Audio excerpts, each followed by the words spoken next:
2.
Todo ser humano, si se lo propone, puede ser escultor de su propio cerebro. Santiago Ramón. Para continuar con nuestro programa, es un gusto presentar al maestro José Manuel Castrejón, director del Centro de Estudios Montefénix, México. El maestro José Manuel Castrejón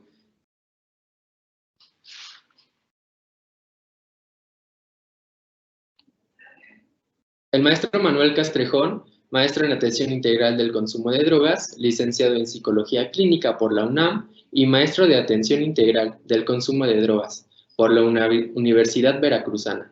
Cuenta con una amplia trayectoria de 30 años, trabajando principalmente en la Administración Pública Federal, en actividades de diseño y desarrollo de políticas públicas contra las adicciones, y responsable de programas nacionales contra el abuso del alcohol, el tabaquismo y la farmacodependencia. Ha formado parte de diversos grupos y ha representado a nuestro país en reuniones de organizaciones internacionales especialistas en la materia de reducción contra la demanda de drogas. Maestro José Manuel Castrejón, el espacio es suyo. ¿Qué tal? Muy buenas tardes.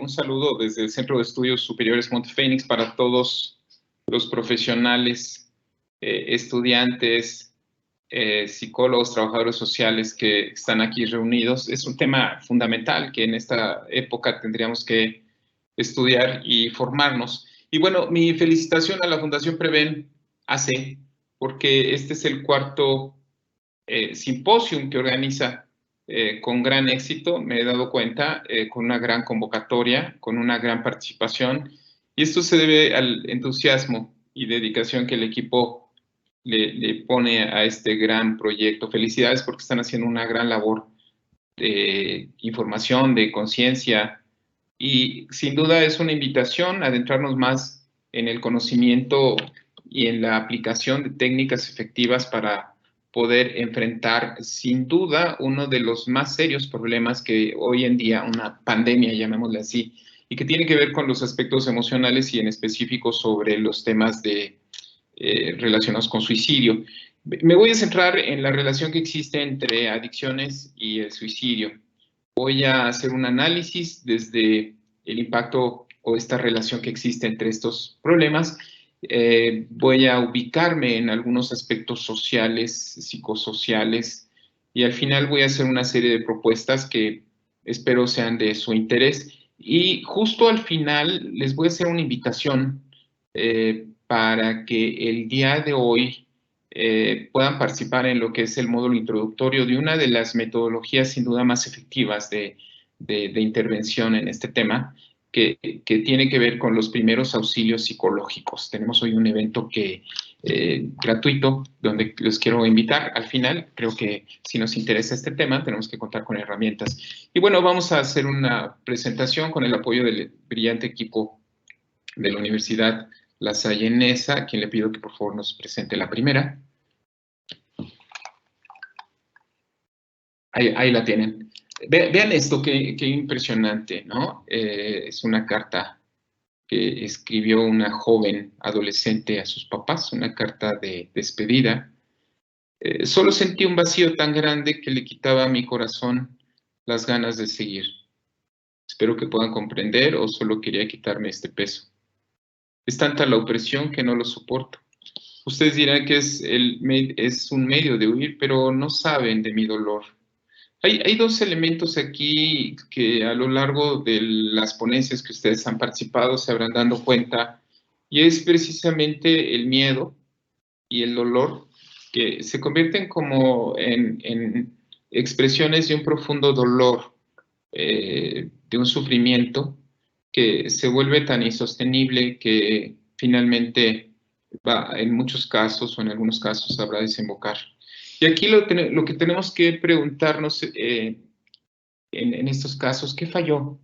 ¿Dónde había posibilidad de haber prevenido que Blanca Estela hubiera tenido otra decisión y quizás hubiera alcanzado un propósito de vida? Sobre eso creo que vale la pena que nos ubiquemos, y lo primero que voy a platicar con ustedes es esta estrecha relación que hay entre comportamientos adictivos y comportamientos suicidas. Hay algunos datos que hoy les presento en la siguiente diapositiva, ahí la tienen.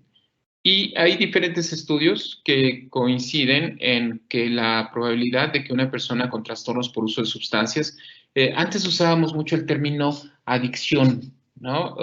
Hoy en día van a escuchar, al menos en esta presentación, que el concepto de trastorno por uso de sustancias es como más usado.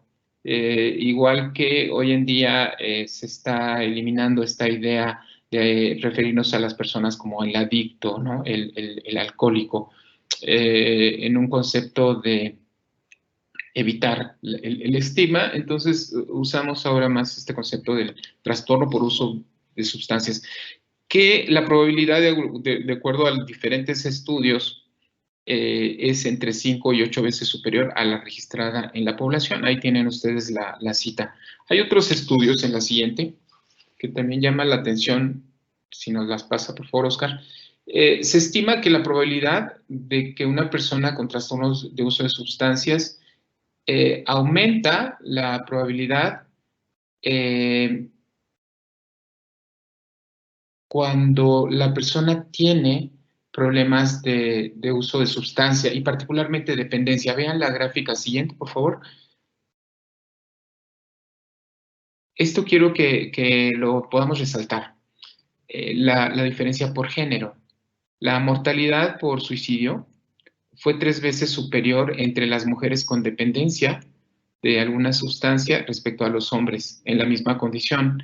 Esto nos lleva a reflexionar mucho sobre, primero, que hay un incremento en el consumo de sustancias, en términos generales, particularmente en las poblaciones jóvenes, que tiende a equipararse entre el consumo en mujeres y en varones. Ese es un dato que vale la pena tener presente, pero nos vamos a dar cuenta quizás que el impacto de este problema resulta mayor en el caso de mujeres, y en particular aquí encontraríamos que, de acuerdo a estos estudios, habría una mayor mortalidad en las mujeres con dependencia, ¿no? Comparado con los hombres. Siguiente, por favor. Vamos a analizar ahora el tema relacionado precisamente con cuando una persona tiene, pasamos a la siguiente, cuando una persona tiene comorbilidad psiquiátrica, y esto tendríamos que tener claro que hay también una estrecha relación entre comorbilidad psiquiátrica y trastornos por uso de sustancias. A veces los investigadores se preguntan, ¿no? ¿Qué fue primero? ¿Qué fue después? Por supuesto que sea como sea, hay una estrecha relación, y nos vamos a encontrar que 38% de las personas que este fue un estudio hecho en autopsias psicológicas. Entonces, en este caso, 38% de las personas que llegaron a actuar presentaban alguna comorbilidad relacionada con patología psiquiátrica, y entonces nos vamos encontrando que esta dinámica entre patología psiquiátrica y uso de sustancias se convirtió seguramente en un aspecto que desencadenó el suicidio, ¿no? Entonces vamos encontrando que la dependencia, el género, la comorbilidad, el consumo de sustancias van teniendo una estrecha relación. La conclusión de esta parte, y quiero que veamos también la siguiente, por favor, es que tenemos quienes trabajan en el campo de las adicciones y en general en el campo de la salud mental, estar muy atentos, estar muy preparados, muy informados y poder realizar intervenciones que tendrían que ser como parte de todas las intervenciones, dada esta estrecha relación entre consumo de sustancias y comportamiento suicida. Tendremos que tener las herramientas, la preparación, los conocimientos para poder hacer frente de una manera muy efectiva, tratando de prevenir, de hacer también intervenciones cuando esto se requiera. Creo que tendría que ser algo que de manera sistemática, de manera generalizada, deberíamos de hacer en centros de tratamiento, en instituciones públicas y en consultorios. Veamos la siguiente, por favor, Oscar. Hay algunos filósofos, Shulhan, ahí lo tienen, Lipovetsky, Bauman, que nos describen un fenómeno complejo en una sociedad posmoderna que estamos viviendo, una sociedad muy acelerada, una sociedad que Shulhan lo ha definido como la sociedad del cansancio. Él plantea que ya no es necesario que ahora las personas tengan supervisores, tengan esquemas de vigilancia, porque ahora nos hemos vuelto nuestros propios vigilantes nosotros bajo este concepto del rendimiento, de la efectividad. Entonces, son las personas las que se imponen en este mundo actual de competencia la necesidad de trabajar de manera más extenuante, de tal manera que el impacto que esto va a tener va a ser esta idea de la sociedad del cansancio, así lo define, donde las nuevas enfermedades ahora la define como las enfermedades neuronales, ¿no? La depresión, el trastorno por déficit de hiperactividad, ¿no? Que repercuten en los chicos, los trastornos límites de la personalidad, el síndrome del burnout. Y se plantea en términos generales que ahora las nuevas patologías en este siglo XXI ya no son las enfermedades infecciosas, son las enfermedades de la vida moderna, de los hábitos de la vida moderna, caracterizados por un desgaste muy notable que se va a manifestar en infartos, en cáncer, en violencia, que se ubican entre las principales causas de mortalidad, particularmente entre las personas en edad productiva, ¿no? Es este resultado. Veamos la siguiente. Otro filósofo, su nombre es Gilles Lipovetsky, plantea en este ambiente de una sociedad de hiperconsumo, en una sociedad de gran competencia, al final también de materialismo, ¿no? De búsqueda de las satisfacciones de lo inmediato, terminamos por convertirnos en personas con una profunda soledad, con un gran vacío, con miedo a los sentimientos. Y queda claro entonces también que en este contexto, dice Lipovetsky, la consumición, esta necesidad de consumir para ser feliz, es como una nueva bulimia de la modernidad. Por lo tanto, de acuerdo a Lipovetsky, las compulsiones son un modo de expresión del hombre moderno, está de moda. Y dentro de estas compulsiones, de esta bulimia de la modernidad, se encontraría, por supuesto, el consumo de alcohol, de fármacos, el juego compulsivo, las compras, agreguémosle ahí el juego patológico, el uso desmedido de las tecnologías de información, las redes sociales, el amor compulsivo, las dependencias a las personas, etc. La lista sin duda podría ser enorme y podría ser amplia. En ese sentido, vale la pena plantear que el mundo moderno se convierte en una trampa, sobre todo para las personas más vulnerables. Una trampa en donde las emociones van envolviendo y van llevando a las personas cada vez a niveles más profundos de lo que podemos identificar como un sufrimiento emocional, que en muchos casos va a terminar inevitablemente, bueno, no necesariamente inevitablemente, pero va a culminar en comportamientos suicidas. Veamos la siguiente. Tenemos que reflexionar que en los comportamientos suicidas es la única muerte que se puede prevenir.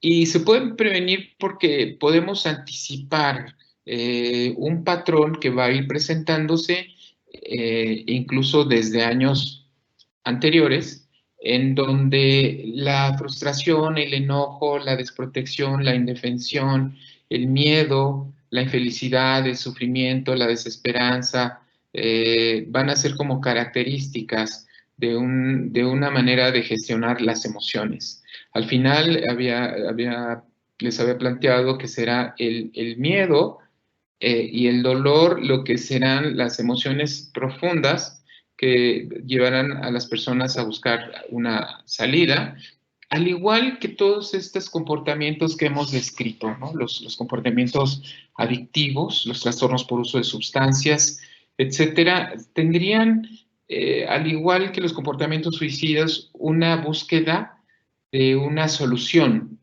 una búsqueda de un escape, una búsqueda de una anestesia emocional al sufrimiento. Tendríamos que verlo de esa manera muy compasiva para poder entender, desde una perspectiva de no enjuiciar, sino más bien de entender, porque esta perspectiva compasiva nos ayudaría a plantear mejores propósitos a la hora de prevenir y a la hora de buscar respuestas.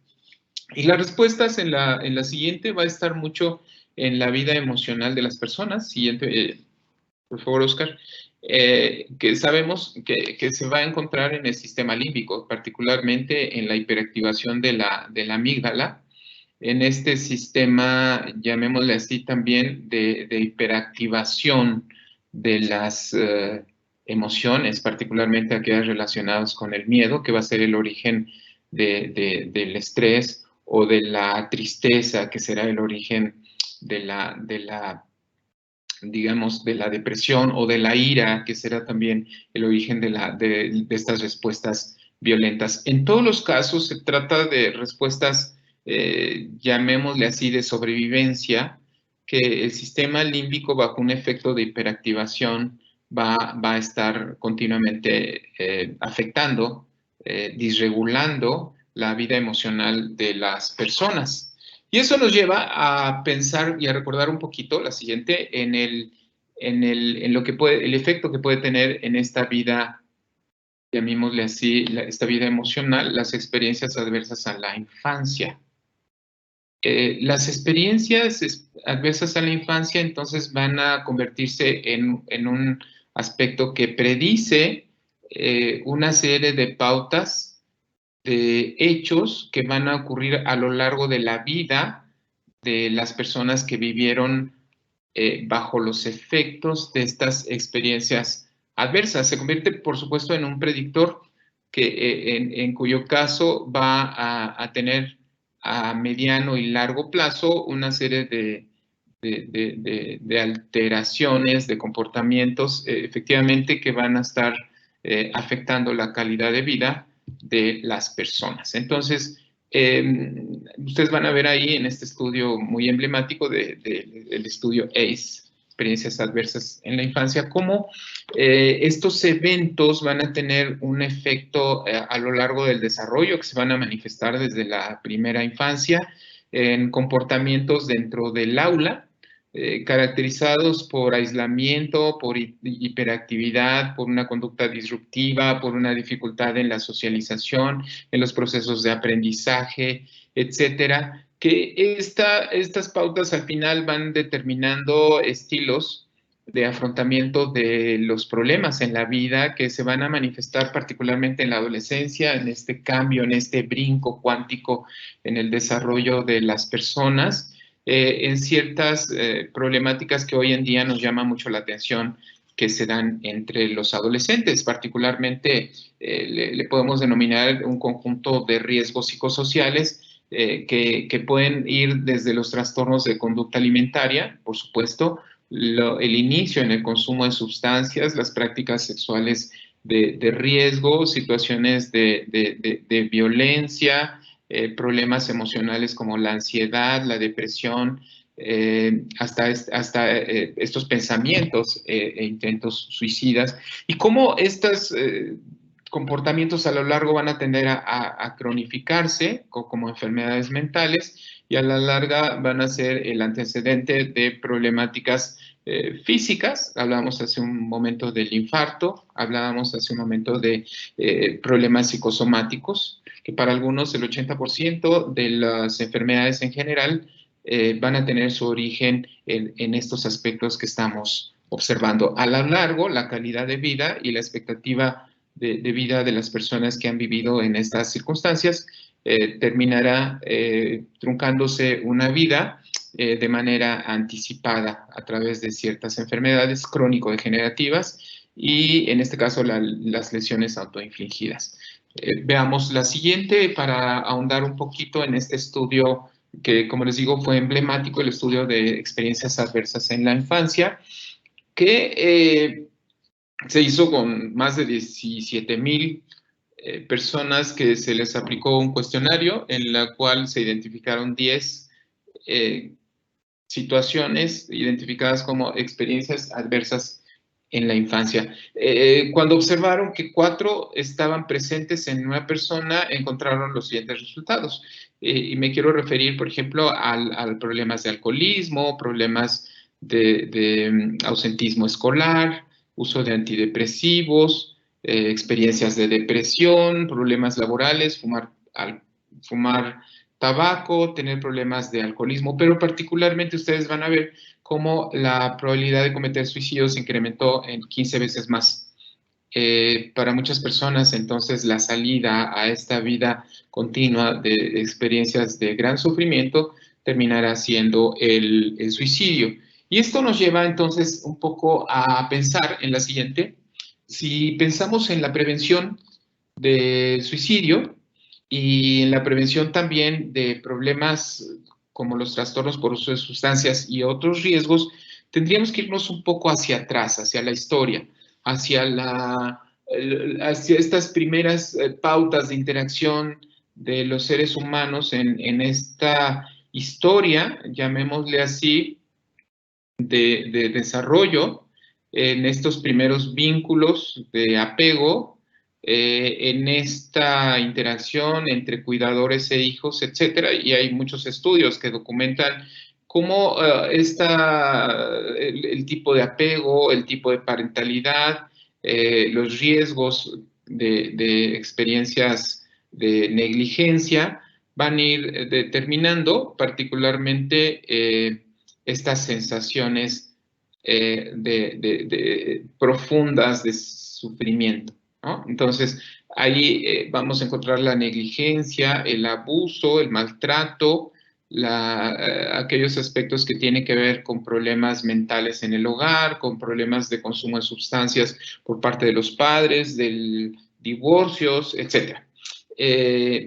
Esto, entonces, va a relacionarse con ciertas sensaciones, ciertas emociones de desprotección, de abandono, etcétera, que van a ser características, lo he dicho aquí. Veamos en la siguiente este dato que a mí me pareció impresionante. Es una encuesta hecha precisamente en escuelas de educación media superior de la SEP, y nos revela un poco cómo están pensando.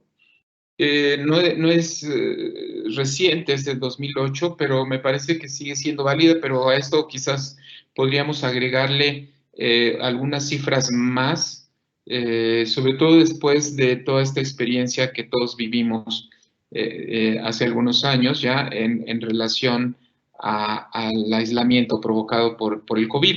Pero vean ustedes algunos datos. A mí me impresionó. En esta gráfica ustedes van a ver ahí con color rojo, en el caso de mujeres, volvemos nuevamente al tema de género, situaciones de pensamientos, por ejemplo, pensar que más vale morir que vivir, 30% de las jóvenes con un 18% en los varones, ¿no? sensaciones de que no vale la pena la vida, más de 40%, y situaciones en las cuales hubo como alguna idea, pensamiento o acción relacionada precisamente con esto. Nos damos cuenta entonces que nuestros adolescentes, muchos cada vez más, están enfrentados a estas situaciones sociales, familiares, laborales, culturales, etcétera, donde los sentimientos relacionados con la vida, con la confianza, yo diría con la esperanza, con las posibilidades de un desarrollo adecuado, se ven cada vez más limitadas. Veamos la siguiente, que yo supongo que esto ya lo han ido revisando, van a encontrar ustedes el impacto. Primero, la manera en que este fenómeno se va presentando cada vez más y cada vez más en jóvenes. Ahí lo van a ver, por supuesto, el año de la pandemia, y esta cifra que no encontré más recientes, que parece que ya hay, se está incrementándose. Entonces, llegando a este punto, tendríamos que reflexionar ahora sobre cuál es nuestro papel, ¿no? Somos profesionales, nos dedicamos al tema de la educación, de la salud mental, nos interesa mucho paliar el dolor de las personas, acompañar en la solución de problemas emocionales. Y entonces ahora tenemos que pensar mucho en las herramientas. Y hace un momento planteaban la importancia de un concepto de prevención desde las etapas tempranas, sería ideal. Esto plantea la importancia, por ejemplo, de un trabajo con padres, con educadores, con instancias educativas, comunitarias, donde la promoción de estos aspectos de salud mental se convierte como un elemento muy importante. En esta labor, veamos la siguiente, Oscar, por favor. Me parece que un modelo que nos puede dar guía y que nos puede dar dirección es este modelo, ¿no? Basado en la teoría polivagal, y tiene que ver con este modelo muy, me parece contundente de Siegel, la ventana de tolerancia, que nos dice que todos tenemos como un nivel, podemos tener o navegar en la vida en un nivel de activación óptima, ¿no? De seguridad, de confianza, que nos permite desarrollarnos, que nos permite desenvolvernos socialmente bien, pero que lamentablemente cuando este margen es muy estrecho, cuando este umbral es muy estrecho, por estas razones que hemos hablado, puede haber dos posibilidades, ¿no? Una, la hipoactivación, caracterizada precisamente por la tristeza, por la falta de energía, por la reducción de actividad, ¿no? Que podemos describir como depresión, sin duda. Y cuando entramos en la zona de hiperactivación, entraríamos en la dinámica de ansiedad, de alerta, de estrés, desorganización del pensamiento, y es aquí en donde la ansiedad, el miedo toman el control en la vida emocional y se hace cada vez más frecuente. En ambos casos estamos hablando, en ambos extremos más bien, estamos hablando de sufrimiento emocional. ¿Y cuál sería el propósito de las intervenciones? Hablo de algunas intervenciones que tienen que ver con el manejo de la regulación emocional, con las intervenciones terapéuticas, con el desarrollo de ciertas habilidades, ampliar este margen de tal manera que de una manera óptima y continua las personas podamos conducirnos en un nivel de activación óptima. Este sería sin duda el propósito de nuestras intervenciones preventivas, de nuestras intervenciones terapéuticas, y nos vamos a dar cuenta, particularmente en el campo de la prevención, de un concepto importante que seguramente lo han hablado aquí. Veámoslo en la siguiente, y es el concepto de resiliencia. Me parece que esta posibilidad de enseñar sobre todo a las nuevas generaciones, que hemos dicho que son más vulnerables a este contexto tan cambiante, tan estresógeno, la posibilidad de desarrollar con ellos habilidades que les permitan enfrentar las adversidades se convierte ahora en un tema central. La gran ventaja es que esto se adquiere, esto se desarrolla, esto se aprende, y afortunadamente hoy en día hay técnicas muy efectivas que han demostrado que enseñándola a los chicos desde las primeras etapas nos va a permitir hacer jóvenes resilientes. Hay factores muy claros, veamos en la siguiente, que tiene que ver con la protección.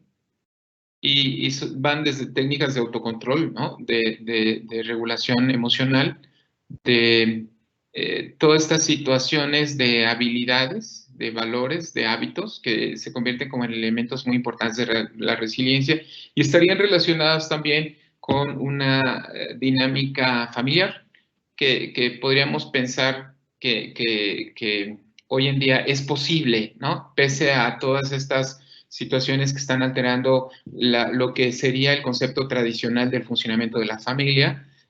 Sin embargo, podemos hablar aquí de la importancia de herramientas, de técnicas dirigidas a la familia donde se pueden mejorar estos aspectos de protección con los chicos. Esto nos lleva en la siguiente a la importancia de un tema que se convierte en fundamental, ¿no? La parte de la educación socioemocional, que debe estar presente a lo largo de la formación educativa. Ojo, educadores, es un tema central, que debe ser algo que inculquemos a los padres de nuestros pacientes jóvenes, que debe ser algo que debemos inculcar a los padres, a todos los padres, a todos aquellos cuidadores, y básicamente tendría que ver cómo enseñamos a los adultos a que aprendan también el manejo de sus propias habilidades de regulación emocional, etcétera, ¿no? Creo que es muy claro que todos estamos viviendo en un contexto donde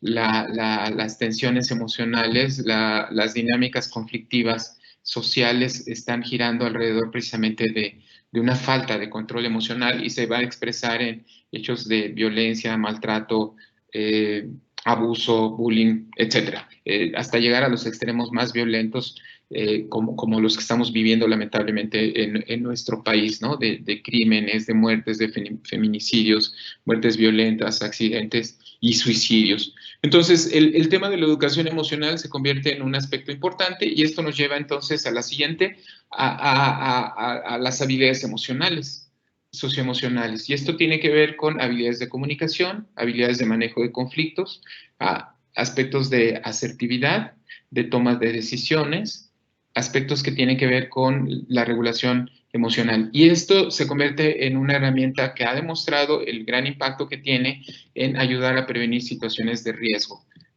Creo que este es un aspecto central que debemos de centrarnos hoy. Debemos de volvernos todos expertos en el manejo de nuestras propias emociones, en el manejo de estas herramientas y en compartir y enseñar estas herramientas. Paso a la siguiente. ¿Cuáles son estas herramientas y qué hace a las personas resilientes? Saber tomar decisiones responsables. Esto es un proceso de aprender a analizar situaciones, aprender a analizar riesgos y sobre todo en este contexto actual donde los riesgos, vivir bajo la adrenalina se convierte como un estilo de vida a veces aceptable. Es el momento un poco de reflexionar, de aprender, ¿no? Sobre los riesgos de los comportamientos en estos aspectos. El reconocer áreas de oportunidad, reconocer fortalezas, pedir ayuda, aprender mejor, son aspectos importantes. Y aquí llego, ya hablamos de la importancia de la prevención, de las técnicas o de las herramientas de prevención. Solamente haría énfasis a la importancia de favorecer pautas de crianza positiva, disciplina positiva, a los padres de familia, ojo, quienes trabajen, por ejemplo, en escuelas de educación preescolar, en los primeros años de primaria, quienes trabajen con familias en riesgo. Esta dinámica de estas técnicas de crianza positiva se convierte como un elemento fundamental. Ahora, pensemos en la siguiente, y aquí entramos en un modelo que propone la oficina se llama Substance Abuse and Treatment, SAMHSA, de los Estados Unidos, en una propuesta de intervención que todos aquellos que trabajamos con trastornos de uso de sustancia, que tenemos contacto con personas en riesgo de abuso de sustancias, tendríamos que tomar en cuenta. Y son algunos principios que tenemos que tomar en cuenta y una serie de técnicas que debemos de aplicar, y lo decía hace unos minutos, de una manera sistemática, de una manera generalizada, con todos los pacientes, dado esta estrecha relación que ya les mostré en las primeras datos entre trastornos de uso de sustancia y comportamientos suicidas. Casi todos los pacientes con tendencias suicidas se encuentran ambivalentes respecto a seguir o no viviendo. En esta ambivalencia, el profesional de la salud mental o el profesional de la salud en general puede marcar la diferencia hacia un lado, así por supuesto hacia el lado que ayude a la persona a tomar decisiones, de buscar ayuda, de buscar soluciones, de enfrentar las situaciones, más allá de échale ganas, estamos hablando de aspectos más profundos, aspectos que requieren, por supuesto, de la intervención de especialistas. Hay especialistas en este tema y si no somos especialistas, nuestro papel puede ser el acercar a estos pacientes, a estos servicios y a estos especialistas, y con eso estamos haciendo una gran labor de salvar vidas. Otro dato es que las crisis suicidas pueden ser superadas, a veces se trata de situaciones temporales, y este acompañamiento, llamémosle así, estos primeros auxilios psicológicos pueden convertirse justo en ese puente a la superación del problema. El suicidio no puede ser pronosticado con certeza, eso es un hecho. Sin embargo, sabemos que hay una serie de pautas que, si somos sensibles, podemos identificar en un paciente, que va a empezar desde pensamientos, ¿no?, hasta la ideación suicida, después quizás en el intento y finalmente en consumarlo. Si somos sensibles a estos signos, a estas manifestaciones, a estas expresiones, nos vamos a dar cuenta que podemos valorar el riesgo, y a veces lo podemos hacer de una manera muy sencilla, con preguntas básicas, y entonces tendremos que aprender a valorar el riesgo suicida, ¿no? Me parece que una pregunta básica que tendríamos que hacer en todos los casos es: ¿has tenido pensamientos de quitarte la vida? ¿Has hecho intentos de quitarte la vida? Y cualquier respuesta, por mínima que sea, tendría que marcar en ese momento un foco rojo, que nos obligaría a tener que hacer una intervención específica en este caso, o buscar la ayuda de alguien que pueda hacer una intervención específica. Veamos la siguiente. La prevención del suicidio, por lo tanto, debe de extenderse más allá de una intervención en crisis, y debe ser algo que se continúe una vez que hemos identificado a las personas en riesgo.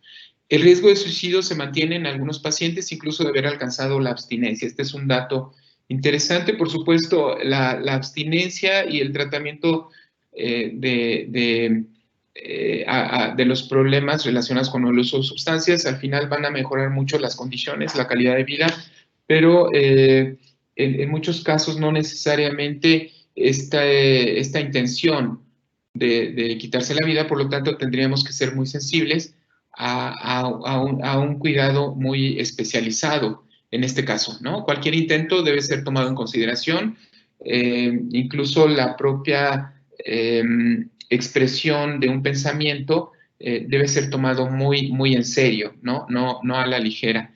Hay señales de advertencias previas siempre, hay una manifestación, hay una comunicación con alguien cercano, y en todos los casos tenemos que tomarlo muy en serio. Y en todos los casos, como decía, sí es importante hacer esta pregunta, y a veces tenemos como cierta pena de hacerlo, a veces no nos atrevemos, pero es mejor siempre hacerlo de manera directa y de manera clara. Ese sería un aspecto que el Centro de Tratamiento de Abuso de Sustancias propone que hagamos.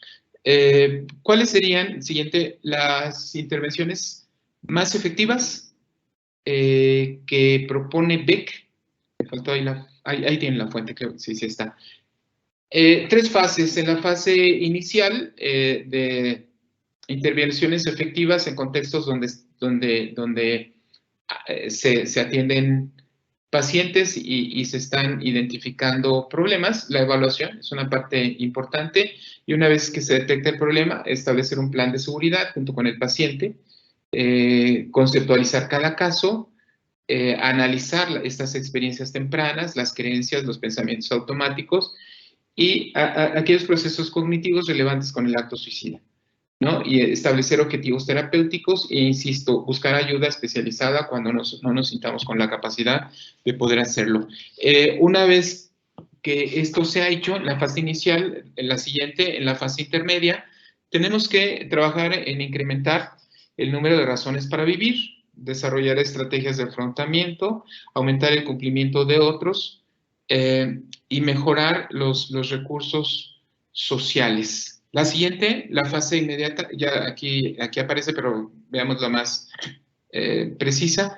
Finalmente, en la fase más avanzada, el terapeuta y el paciente deben consolidar en todo lo que se ha ido trabajando, avanzando a lo largo del tratamiento, trabajando sobre todo en la prevención de recaídas y preparando al paciente a la conclusión de la fase aguda en el tratamiento. Nos damos cuenta entonces que estaríamos ante una dinámica donde cualquier profesional que trabaje en el campo de las adicciones tiene que estar formado, preparado en el conocimiento de estas herramientas. Nos pasamos 2, Oscar, 2, 1 y 2. Ahí está, la anterior. Ahí está.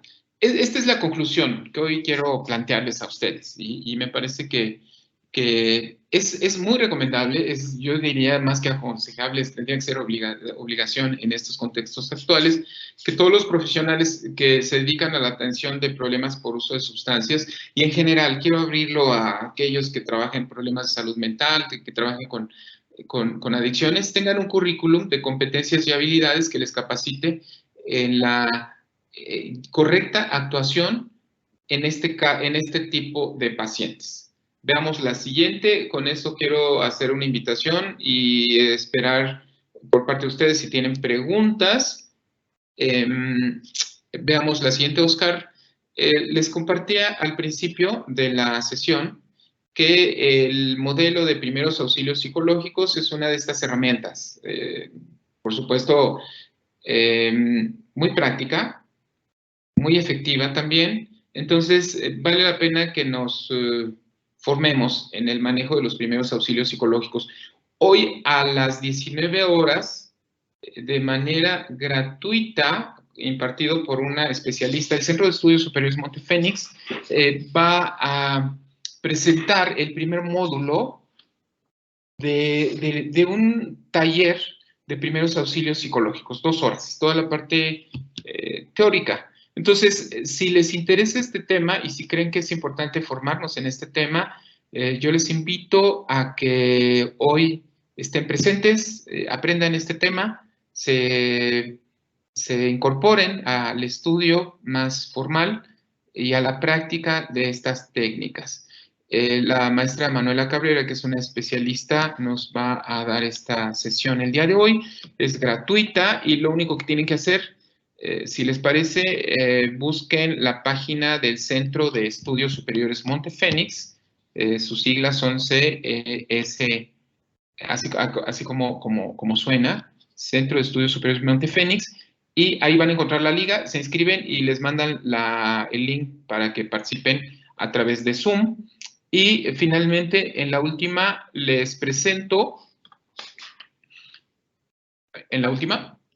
mis datos. Ahí están.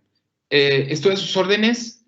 Si creen que Puedo orientarles, apoyarles, mandarles información, ofrecerles nuestros planes de formación que tenemos. Estoy a sus órdenes, igual que estoy a sus órdenes para poder responder si hay preguntas o escuchar comentarios por parte de ustedes. Creo que con eso podríamos cerrar de manera exitosa este espacio que espero que haya sido de interés para ustedes y que yo haya sido claro. Y muchas gracias, Juan Manuel, por la conducción.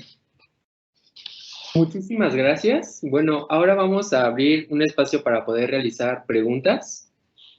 Como primer pregunta tenemos, ¿el mayor número de ideas y conductas suicidas tiene como principal causa la parte biológica o es el entorno? ¿O ambos factores juegan un papel preponderante? Esta es una súper pregunta que sería motivo de un simposio completo. Que es, ¿no? La biología o es la cultura o es la educación. El ser humano somos integrales, ¿no? Y no podemos partir una sin la otra. Me parece que esta idea de hablar, por ejemplo, del cerebro adicto, es una visión muy limitada de entender los fenómenos relacionados con el consumo de sustancias. ¿Por qué razón?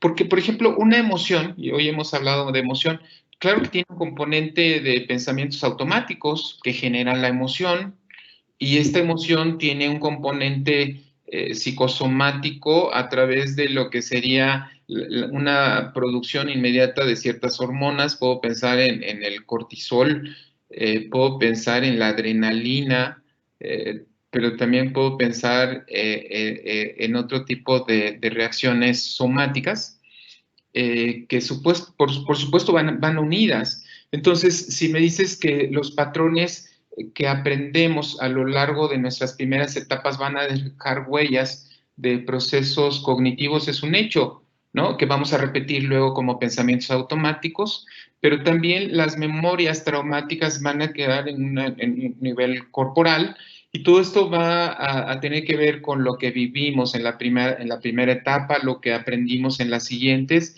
y entonces todo va a tener una expresión, yo diría, integral. Esto significa entonces que un abordaje integral de estos problemas tendría que abarcar los aspectos cognitivos, por supuesto, los aspectos biológicos, en este caso las manifestaciones de la parte emocional, y también los aspectos sociales manifestados en la dinámica familiar, ¿no? En los procesos educativos, somos integrales, afortunadamente.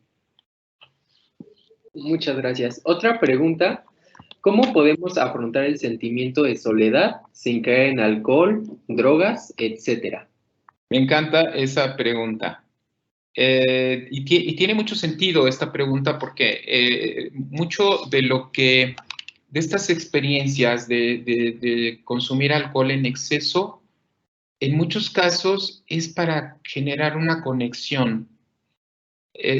Si vamos a un antro, si vamos a una fiesta, nos vamos a encontrar personas, primero con un nivel de euforia, ¿no? Después de que han consumido varias copas, que se pueden socializar, que pueden incluso expresar su afecto, que pueden expresar un ánimo compartido. Por eso se trataría como de una expresión grupal, ¿no? De consumir. Por eso algunos que están más consumidos van a tratar de que los otros consuman, de que nadie se quede sin consumir, para todos entrar en una especie de conexión que nos alivia temporalmente de la soledad. Tú lo dices con mucha precisión. Y entonces aquí la pregunta es, ¿por qué buscar en el alcohol la posibilidad de conectarnos socialmente? Porque tenemos entonces una necesidad, una sensación de desconexión. ¿Qué da esta sensación de desconexión? En términos generales, te voy a decir que tenemos mucha dificultad para relacionarnos socialmente. Podemos hablar de introversión, podemos hablar de timidez, por eso los adolescentes son más vulnerables a esto. Podemos hablar de miedo a querer expresar nuestras emociones, etcétera. Ese podría ser una explicación así muy simple, si tú quieres, pero en términos de tratar de entender y de responder esta pregunta nos lleva. Y entonces la pregunta podría ser diferente. ¿qué cosas nos ayudan a tener una vida social satisfactoria? Y ahí sí te puedo decir herramientas de comunicación, herramientas de expresión de nuestras emociones, herramientas de seguridad emocional para relacionarnos adecuadamente, para poder incluso estar solos, fíjate bien, y poderlo disfrutar sin necesidad de depender de la aprobación de los demás. Estas son finalmente habilidades sociales que podemos aprender y aquí podemos llegar a la conclusión. Alguien que tiene estas herramientas, alguien que tiene estos aspectos, no necesariamente tiene que embriagarse para poder socializar y no sentirse solo. Espero que te haya dado una respuesta y esta te sirva. Muchas gracias. Laura Leticia Carrillo Méndez pregunta, ¿cómo se conceptualiza un caso? Bien, yo supongo, porque la pregunta no está clara, Laura, un caso de uso de sustancias, un caso de una persona con ideación suicida, de una persona, es decir, teníamos que ser muy claros, ¿no? En la pregunta. En términos muy generales, alguien que tiene pensamientos suicida, es decir, no merezco estar aquí, no debería de estar aquí, que tiene creencias relacionadas con no soy importante, ¿para qué estoy aquí? Podría ser un caso perfectamente, pero si esta persona lo ha expresado, es un caso de más riesgo, y si esta persona lo ha intentado, pues es un caso de más riesgo. Ese sería un caso.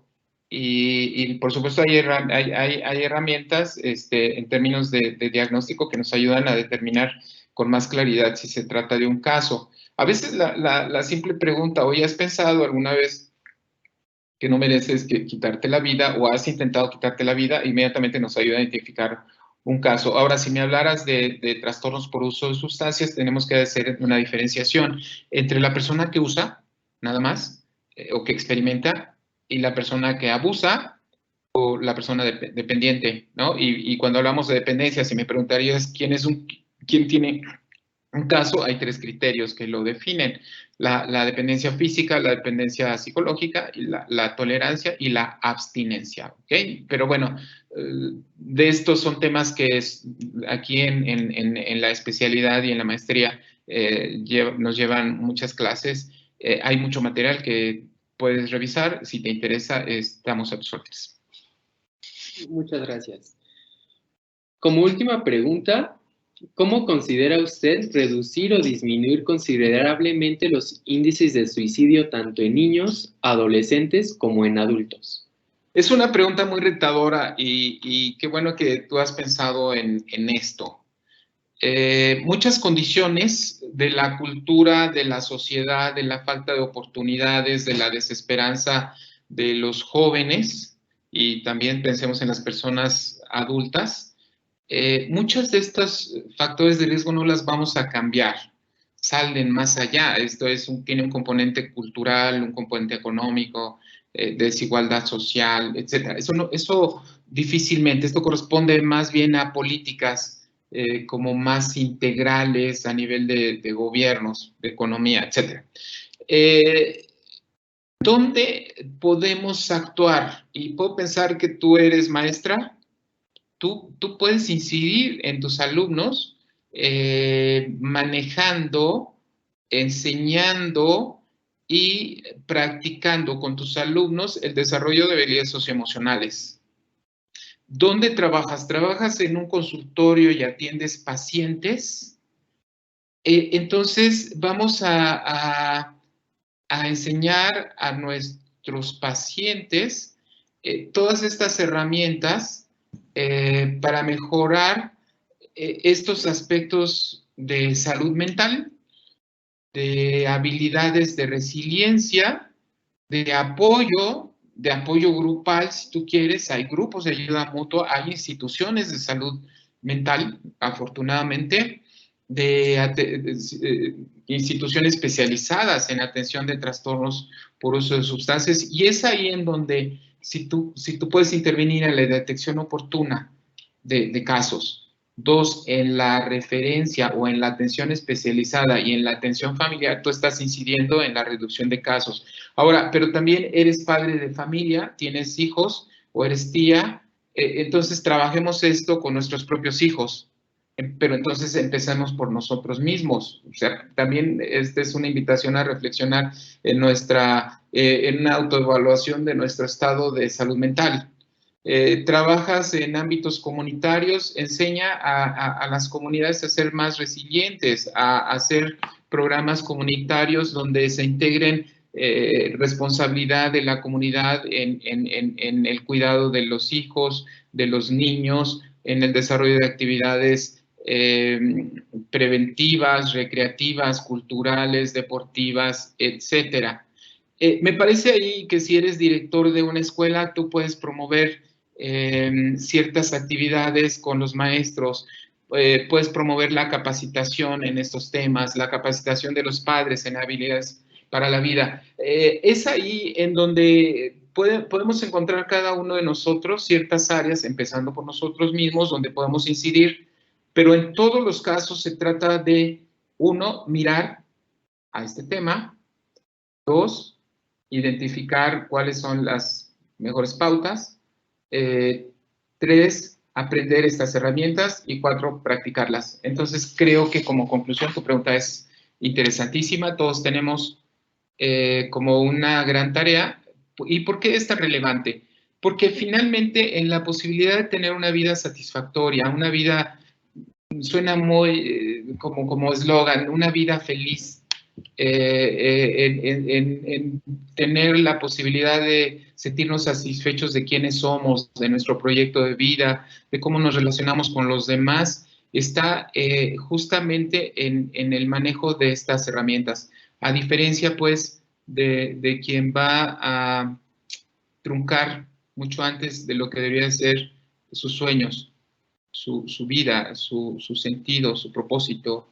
Me parece pues que es una gran pregunta y la respuesta es, vamos a ubicarnos dónde estamos, vamos a identificar cuál es nuestro alcance y finalmente creo que todos los que estamos aquí, por algo estamos y estamos aquí porque queremos ser mejores, queremos ayudar a otros, queremos evitar que quienes sufran no lo hagan y es ahí donde necesitamos buenas herramientas y afortunadamente, como lo hemos visto hoy, están disponibles, pero sí implica investigar, formarnos, estudiar, compartir, hacer estos simposios como los que ha hecho esta gran organización y seguir trabajando en ellos. Por eso mi felicitación a ustedes por estar aquí, a los que están, mi felicitación a la organización de este simposio y espero que sigan trabajando y que sigamos juntos en esto y aquí estamos a sus órdenes en el Centro de Estudios Superiores Monte Fénix. Muchísimas gracias, sin duda es muy interesante. Agradecemos la grata presencia al maestro José Manuel y como símbolo de nuestro agradecimiento haremos entrega virtual de su reconocimiento. Fundación Prevena, cuidando y pensando en tu salud, Universidad La Salle en Nezahualcóyotl y la Facultad de Psicología de la UNAM otorgan el presente reconocimiento al maestro José Manuel Castrejón por su participación en el webinar Suicidio y Adicciones, en el tercer Congreso Internacional y cuarto Simposio Nacional sobre la Prevención del Suicidio y Protección mental en niñas, niños y adolescentes, llevado a cabo los días 23, 24 y 25 de agosto del 2023. A continuación tendremos un receso. Nos vemos a las 4 para darle continuidad a nuestro programa y puedan establecer conexión con la siguiente ponencia. Muchas gracias.